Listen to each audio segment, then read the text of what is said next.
This year, 2024, is a year of influence. At Unity of Blue Ridge, we've set that as our theme, the year of influence, a year of influence.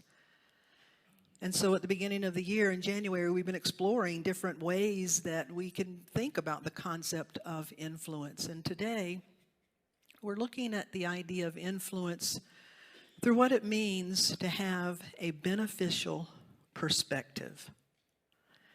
You know, everybody has their own unique perspective. You know the saying or the question, is the glass half empty or is the glass half full? It's a matter of perspective. It's up to the individual. And if you really think about that today, we're told we have over 8 billion people on the earth, which means we have over 8 billion individual perspectives at any given time on the earth. And I'm sure you have found out, like me, not all 8 billion of them drive the way you want them to. Or show up in the grocery store checkout lane for 10 items only, knowing how to count 10 items only. Out of 8 billion people in the world, we all have our unique perspective. And really, there is no way that I can have the perspective of a woman that is halfway across the world in another continent. There's just no way that I could have that same perspective. There's no way that you, or there's no way that I can have the perspective of a person who grew up on the streets and had nothing, no love. I don't understand that perspective. Nor is there any way I can understand the perspective of someone who grew up in a palace and had everything handed to me. That one would be a nice one to try on one lifetime, but right now I can't relate to that perspective. And so when we begin to loosen up a little bit and to realize that perspective is a vantage point that each and every one of us have, and that your perspective is valid, your perspective matters, and most importantly, your perspective is your perspective. To remember that first and foremost about ourselves and about everybody else. And so for me, then the question becomes, well, when you know all of that, how do I cultivate a beneficial perspective? Knowing that there's so many different ways of seeing and interpreting, and unless you have walked in someone else's shoes, you really do not know where they're coming from. Amen? You just can't. And so knowing that, how do we cultivate and become a beneficial presence, having a beneficial perspective? Well, that's what we're going to talk about today. There's a lot of good wisdom nuggets we can point to from Judaism. The Jewish Talmud says, we do not see things as they are, we see them as we are. Ralph Waldo Emerson said, people only see what they are prepared to see. Take that one in. People only see what they're prepared to see. Jesus said many things about perspective, one of which he said the eye, your perception, the eye is the lamp of the whole body. And if your perception is good, your whole body will be filled with life. But if your perspective is dark, you're going to be full of darkness. Have you ever seen two people have the exact same experience and their take on it was completely different? I remember reading a story about a couple who had just purchased a brand new car. It was the first new car they'd ever been able to purchase. They special ordered it, had all the bells and whistles. It was exactly what they wanted. So they go to the dealership and they're so excited to get their brand new car. On the way home, they're following an 18-wheeler And as sometimes happens, one of the wheels just came off. One of the wheels came off and hit the front of their car, which caused them to swerve and go over and hit a guardrail. The guardrail went down the whole side of the car, tore the bumper off, swirled them around, and they landed over in the median. They sat there just a minute, and they're like, oh, okay, we're okay. They get out of the car, and one of them said, my God, I am so thankful that we were not hurt and that no one was hurt. And the other one said, my God, that idiot, look at our car, our brand new car. They're both valid perspectives. And what that really begins to reveal to us is that our perspectives reveal far more about us than they do about the situation, perhaps. And so what we're aiming to look at today is how do we begin to bring awareness to our perspectives, to how we show up, to the bandwidth of our comfort level when it comes to holding different perspectives, different opinions, different views. You see, our perspectives are not just about what we see, but they're about how we interpret it. That's the key difference, the meaning we give it, how we interpret it, what rises to the level of most importance. And of this 8+ billion people in the world, how were our perspectives formed? Well, your culture, your family, all of your hand-me-down beliefs, all of your hand-me-down things that you are enculturated with, your history, your level of maturity, your age, your emotional maturity, your psychological maturity, your spiritual maturity, your acquired knowledge, how you've been in other places and experienced oftentimes maybe what it does look like to live in someone else's world or in their shoes. Our state of mind, what we tune into to get our information, our beliefs, our expectations, all of these things are what create our unique perspective. I think that's why Jesus placed so much emphasis in one of his teachings. He said, if you're wanting to help somebody, before you try to get the speck out of their eye, meaning before you try to help them see something a little differently, he says, get what out of your eye? A log. Now, there's a huge difference between a log and a splinter. He was making a point. Where's the big job? How many of you have noticed that the big job is keeping your own perception clear and staying out of judgment? A while back, not just a couple of years ago, just down the street, there's a CVS pharmacy, and there used to be a Food Lion, a little grocery store right beside the pharmacy. So sometimes if I would leave here at lunch or I just needed to go pick up something quick, I'd go to that Food Lion. So I was in there one day, got the things I needed. I'm in a hurry. I'm heading back. Get in my car, and I had parked in my space, but somebody came up next to me, and their tire was all the way inside of mine, so close I could not open my door to get in. And so I peek, and I see somebody in there on the phone with their head down.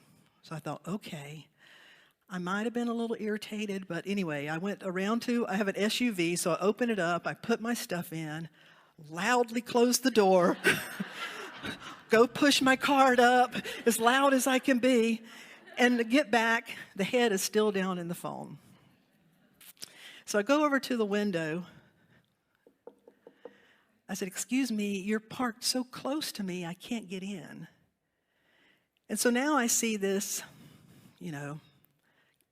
young person who doesn't seem to care. They're on their phone.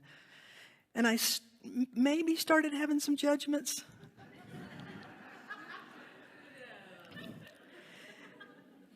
And then this young girl looked up at me and she said, I'm so sorry. She said, I just went into the pharmacy. I was supposed to pick up a prescription for my grandmother. She's sick. Okay, I'm starting to feel smaller. And she said, and they don't have it. And so I'm trying. She said, do you know, is there another pharmacy nearby? I've got to get this prescription and get back to my grandmother. Within 90 seconds, I went from being mildly irritated ministerial level judgments. No such thing. I was in judgment. I was in judgment. I was making stuff up. In 90 seconds, I went from that to, oh, this could be my daughter. This could be my granddaughter. And so, I was happy to help her figure it out. Didn't bother me at all then. But here's the thing. After I got back home and I really started thinking, it kept staying with me. Because I felt good about how I was able to shift and be helpful. But I didn't feel so good about the fact that I started somewhere other than neutral. And so what I really began to take into myself and pray about is to say, why that day did it seem like I vacillated between two things? Maybe, just maybe that's what Jesus meant when he said, judge not, huh? Maybe when he said, judge not. Maybe when the 4 agreements say, make no assumptions. Maybe when the scriptures say that if God be for you, no one can be against you, and the Course in Miracles says there's nothing to defend. Maybe all of these teachings are trying to help us identify those places where we don't even really know, but we walk around a little bit with a sense of entitlement. You shouldn't be slowing me down. We walk around with a sense of you're doing something wrong, that we just, without even knowing it, and if we really look at it, we say, gosh, that sure does not look like anything I want to be walking around doing. But that's how I showed up that day. And so I had to own it. And so to me, the first thing is about our perception and our perspective is, are we willing to really take it on and to say, what would it mean for me to, as a default method, be able to cultivate a beneficial perspective? A mind that is open, that is without judgment. Now, it does not mean that nothing ever deserves being irritated about, right? It doesn't mean that there aren't injustices. It doesn't mean that there aren't things that are completely wrong and we need to address them. But what we're talking about here is what is going on inside of us when we're being present to those things. And when we're being present to the things that I had no clue what was going on or the reason. And so how fast we may start going into that judgment. And my friends, if there's ever been a year, this year, 2024, there are more elections in the world than ever in history. We will have one of the most pivotal in our country, and I'm sure you know it. Our country stands at about 50-50, and those differences are incredibly different. And so I personally see a big part of my job is taking care of my perceptions, owning my judgments, owning my defensiveness, owning my jaded ways of seeing things, owning the things that I want it to turn out this way. I really, really do. And how do I go about that in a way that can truly be a beneficial presence and have a beneficial perspective? How many of you can feel that kind of conundrum and are willing to work on being and having a beneficial perspective? I truly believe we can do it. I know we can do it. So let's take a few minutes and ask ourselves 4 questions. When you ask yourself, yeah, I want to be a beneficial presence, I want to have a beneficial perspective, and you start trying to think about how to do that, sometimes the way to start is to turn it around, come at it from a different perspective, and to ask the question, what kind of perspective is not beneficial? So let's open that up. Just somebody shout it out. What kind of perspective is not beneficial? Judgmental. Negative, closed. Fear-based. They are wrong, no matter what. I know it all. I have a degree that says I know it all. And I have people who love me that tell me I know it all. So I know it all. Not helpful. Really not helpful.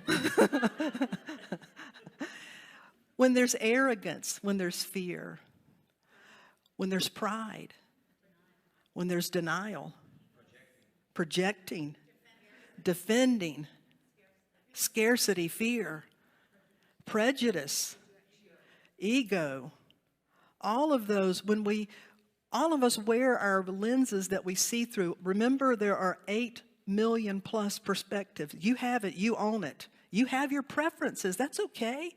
You have your preference. Say, I have my preferences, that's okay. I have my preferences, that's okay. It's not okay for me to try to make mine yours. It's not okay for me to try to make mine yours. So it's about realizing that, and that I have my perspective. But so one of the first things you can ask yourself is the perspective I have today, now that I'm about to roll out of bed and encounter somebody, head out the door, is my perspective, is it beneficial? If we would do that first self-check.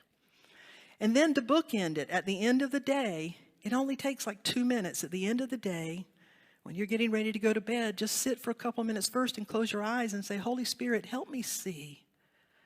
Where did I have a perspective, a mindset? Where today was I in a state that was really not helpful? And this is not about judging, it's about your agreement with the universe, for the universe begin to make it real obvious and help you understand those things. We can see them and then hopefully correct those. So what kind of perspective is not beneficial? Just don't do that. If we just don't do those, well, that's a huge step in the right direction. The second thing we often talk about when you hear the terms perspective is you'll hear a person say, well, I just need to get a fresh perspective. You know that feeling you've been looking at something so long? Einstein says you can't solve a problem with the same mindset that created it. Sometimes you get so locked into a way of seeing things, you'll say, I need to back off. I need to get a fresh perspective. To open our heart and mind, to be able to ask ourselves, am I open for a fresh perspective, or do I like my stationary perspectives? Do I like my perspectives more stationary? Because they're always changing, they're always moving, they're always evolving. So a willingness to keep a fresh perspective. It has breathing room. We're not locked in. You can stand for what you believe and always be willing to elevate your stand. You know, we can have a perspective and hold it loosely, open to understanding and to have other ways of information coming in. So is it a beneficial perspective? Is it a fresh perspective? And even if it's the same perspective I've had for as long as I've ever known, am I willing to hold it in a fresh way? Am I willing to hold it, love to a partner, a spouse? You may have said, I do, 60 years ago. But unless you keep that love fresh, recommit every day, it has not been a happy 60 years. Your perspective, if we begin to keep it fresh, it takes us a little bit out of autopilot. And we begin to think, why am I doing the things that we do? It's like the young woman who was at her mother's one Thanksgiving, and they were making a turkey and a roast, and the young daughter was making the roast, and she cut off a piece and then put it in, and her mom said, whoa, whoa, whoa, whoa, why did you cut that? Why don't you cook the whole roast? She said, Mom, you did that all of our lives when we were growing up at Thanksgiving. You always cut part of the roast off. She said, honey, that's because we didn't have a pot big enough to put the whole thing in. Now we have a bigger pot. Put that whole roast in that pot. Sometimes we just do things just because. We just see it that way. Well, that's because that's the way my people see it, or they, my followers or my whoever sees it. Well, let's hold it with some freshness, a little bit lighter. What kind of perspective? Is it beneficial? Am I willing to begin to hold it a little with some spaciousness? Remembering that this is mine. We often also use a term that says, you need to reframe your perspective. You just need to reframe your perspective. Have you said that or you've heard that? You know that saying. Well, I'd like to introduce that. Yeah, you need to reframe your perspective. I need to reframe my perspective. And the greatest reframe we can ever have is to realize that there's always a presence that is a part of our being that is not bound to our perspectives. There's a higher power, a Holy Spirit, a God, a divine mind, a universe, call it what you will, a soul. But there's an aspect of you and of me that can see from such a vantage point that I want to be in communion with that to help guide me in my perspectives. You've heard so many stories about people being on a bicycle and all of a sudden they hear a voice that says, turn. And the minute they turn because they heard a voice, boom, had they not followed that voice, they would have been taken out. All these things, there is a part of us that sees at another dimension that we can be in communion with. And so to remember that I have my perspectives, but there's so much more to me. And my heart's desire is that the Holy Spirit help me see. Help me see through the eyes of my heart. Help me see through the eyes of love. Help me see through eyes that would be for the highest and best of all. Number of years ago, I ran across a story that I saved. It took place in North Sentinel Island in India. This is the most isolated and untouched, one of the most isolated and untouched places in the world. The people, the tribe of people that are there, the North Sentinelese, are the most remote. They want no contact with outsiders. They live quite well, the way they've lived for many, many years. And so the story that I read, a man had obtained permission from the government to go and take some photographs of the landscape. Now, as a part of his contract, if he encountered any people, he was to turn and he was not to at all engage, and he was not supposed to be near them. But one day when he was out photographing with his camera by a river, all of a sudden, he hadn't even seen her, but all of a sudden, a young woman stood up, and she had not seen him. A young tribal woman stood up and turned around, and there they stood face to face. He was already taking pictures, and so his camera was like this. He just couldn't resist, and so he went click. Now, that was one of those cameras that had the flash and made a big flash. The minute it flashed, the woman went down and out cold. He thought he had killed her. The traveler, the guide that had been with him, saw what happened and rushed in and went to the woman. And what they found out was that woman had never, ever seen anyone other than people on the island. The woman had ever seen anything like a flash except for in the sky, lightning, and that was the power of the gods. And so when this woman at the river turned and she saw a man with glowing white skin and hair the color of sunshine, she described, who flashed her, she thought God came to kill her, and she went out cold. And I remember reading that story thinking, wow, I cannot imagine being that remote. And then my next thought went to like, wow, what part of me does not even recognize, that things are happening in my life and I don't even recognize them because, as Ralph Waldo Emerson said, people only see what they are prepared to see. People only see what they are prepared to see. If you have no frame of reference, just as she had no frame of reference, we apply meaning from our history. We make it mean what we think it must mean. Now that's a powerful story when we begin to say, let me reframe my perspectives, because are you aware there's some things that you're looking at and some things you're making meaning of that are just as untrue as what that woman saw. How many of you are willing to just know it, that you've got some? It's okay. You can raise your hand high. You're human. You're human. We have it. And you know you've got some, you may suspect some of them are, but there's most of them like, I don't even know that I don't even know. Until that's the thing about prejudice. It's such a part of a person. A lot of people say, I'm not prejudiced. I love them or love that. Until some things begin to happen and you really begin to realize, you're like, oh my gosh, I couldn't even see it from that way.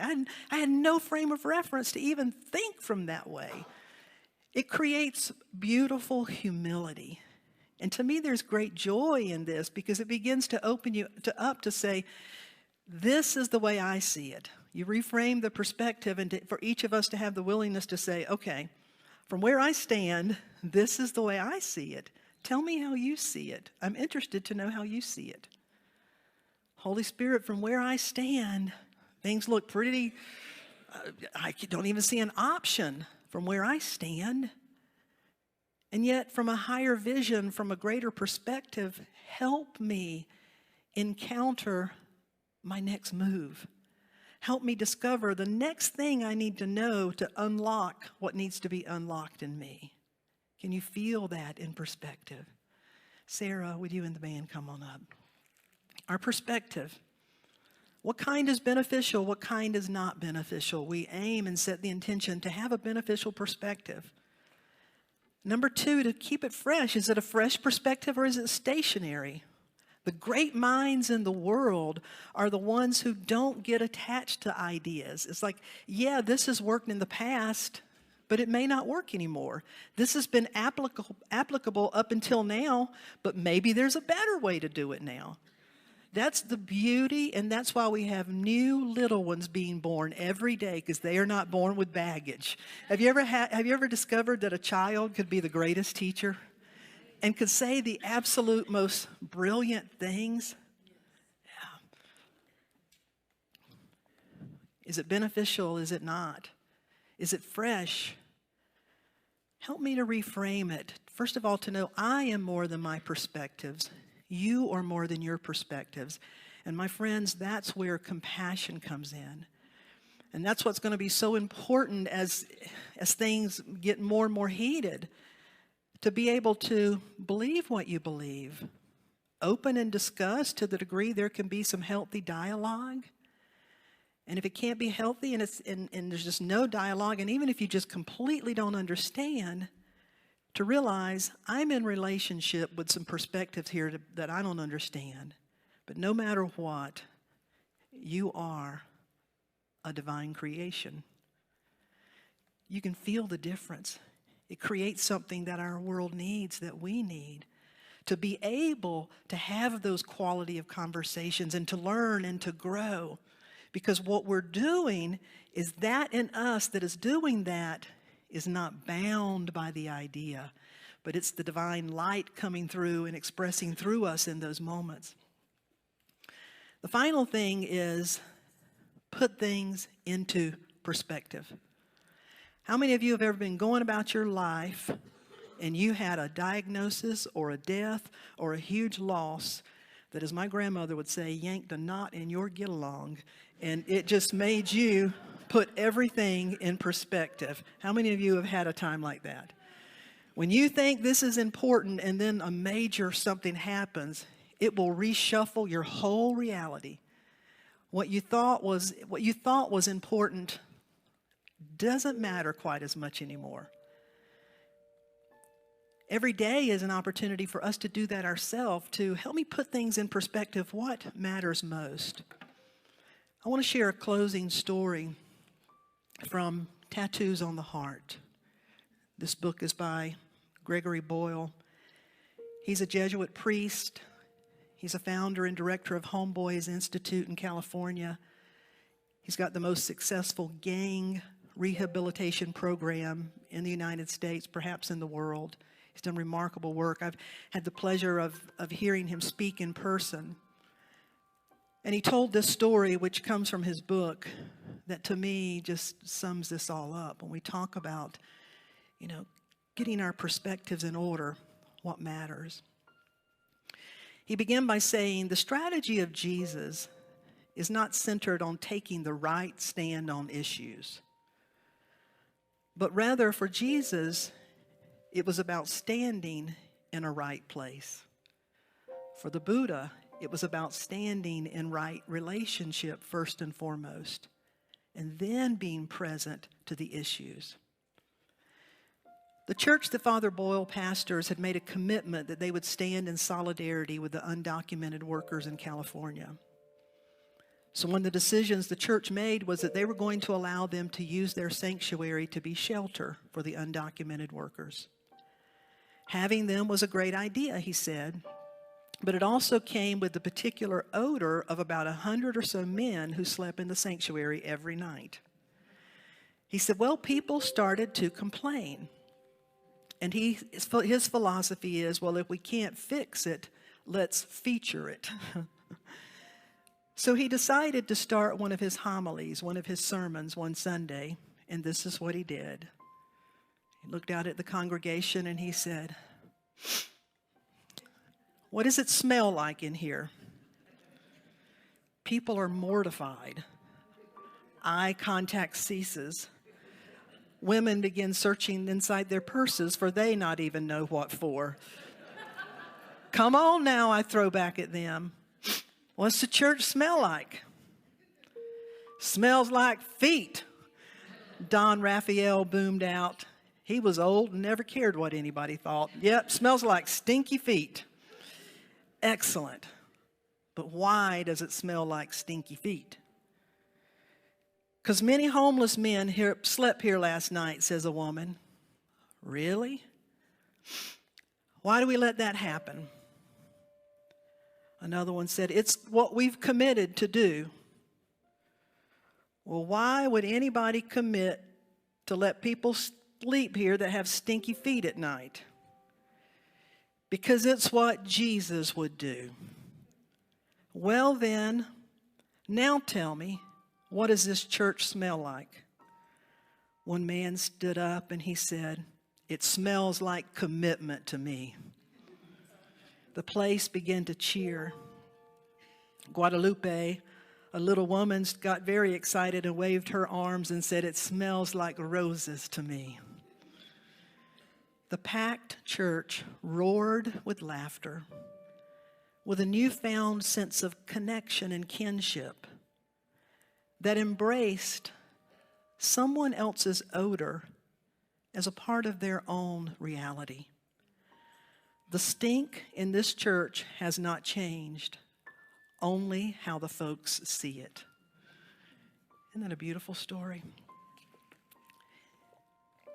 He goes on to say, our job is to stand in a place that is a commitment to love, and that will never, ever let you maintain a stationary perspective. How many of you would join me this week in a gentle way and in a diligent way to bring mindfulness to your perspective? And to begin to ask, is it beneficial? What kind of things do I default to that really aren't beneficial? And if they're not beneficial for anybody else, they're not beneficial for me to be running this programming. So Holy Spirit, I want to upgrade. I'm ready for a higher operating system here. And to hold ourselves accountable to that. We have a song that we want to invite you to sing as we're going to take this into a time of meditative prayer. And it says, open the eyes of my heart, Lord. I want to see you. And then the second stanza says, open the eyes of my heart, love. Now, it doesn't matter if you resonate or not with Lord or love. You sing what feels authentic for you because you know what the prayer is. And it goes like this.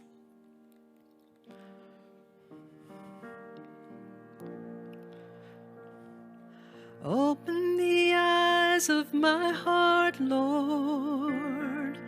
Open the eyes of my heart. I want to see you. I want to see you. Open the eyes of my heart, Lord, love. Open the eyes of my heart. I want to see you. I want to be you. I want to be you. Sing it like a prayer. Open the eyes of my heart, Lord. Open the eyes of my heart. I want to see you. I want to see you now, love. Open the eyes of my heart, love. Open the eyes of my heart. I want to see. Oh, I want to be you. I want to be you from your heart. Open the eyes of my heart, Lord. Open the eyes of my heart. I want to see you. I want to see you now, love. Open the eyes of my heart, love. Open the eyes of my heart. I want to see. Oh, I want to be you. I want to be you.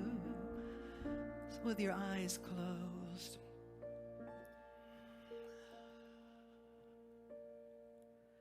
we give thanks for the capacity to perceive, to bear witness, to look out, to behold.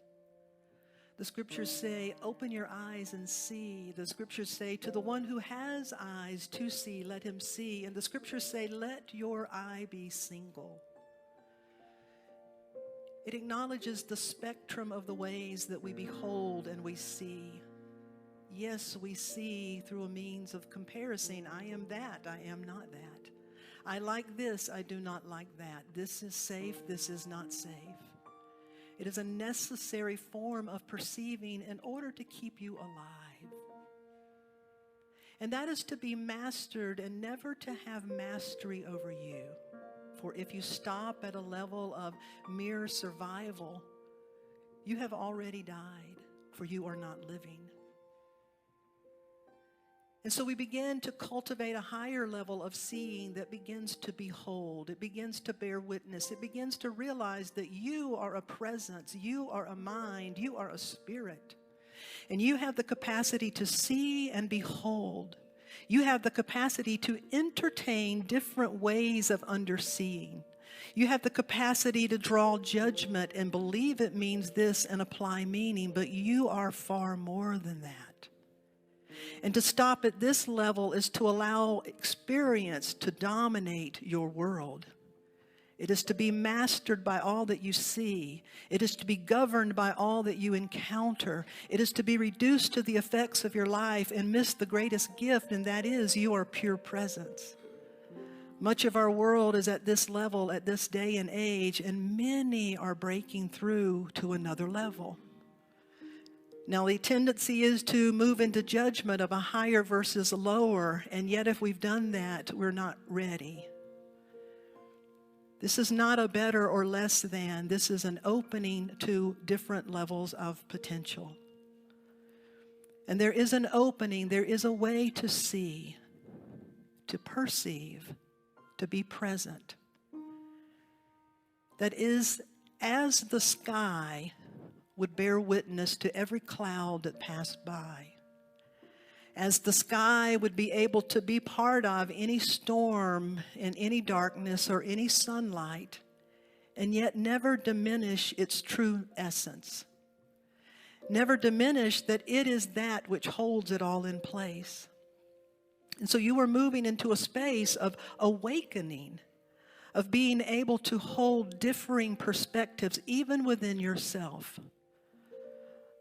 You are being awakened to higher ways of being spirit and love on earth. So let your heart be softened. Turn your awareness within and seek to understand in a loving way that would grow you into the beauty of your own soul's becoming. Notice where you stand and what you perceive, and ask for the eyes of love and the heart of wisdom to be ever present. And watch what begins to happen. It's already in your midst. It's already moving through you. There are greater ways of seeing. There are greater ways of perceiving. And you will always know it because you will always be growing in love and in light and in purity and in goodness, and the desire for that goodness to be shared among all, not just those that may see things the way that you do. That is love. So open the eyes of my heart, Lord. Open the eyes of my heart. I want to see you. I want to see you. Would you gently open your eyes? Now, love. Open the eyes of my heart, love.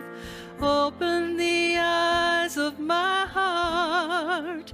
I want to see you, and I want to be you. I want to be